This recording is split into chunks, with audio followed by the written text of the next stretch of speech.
Well, what to look for in a good MD, DO, or naturopath? Okay, first of all, make sure that they went to a real accredited school where they learned because the reason for going to any of those schools is to learn the fundamentals of anatomy and physiology and biochemistry and biology.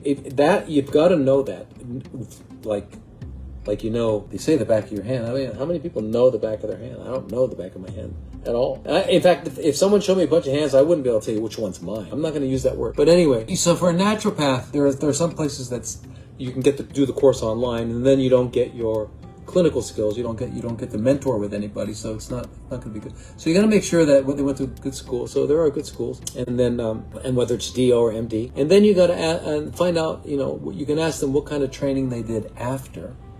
What is their interests in medicine? What are they interested in?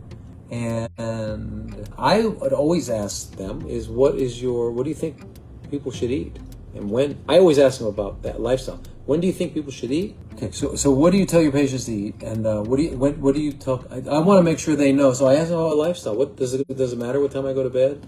What about movement and exercise? I want to find out what they would be telling. So if you want to know, do that. And that's what you ask them. The other thing you could find out with them is you ask them, suppose I'm worried about thyroid. How would you help me with that? Anyway, you can find out how they think.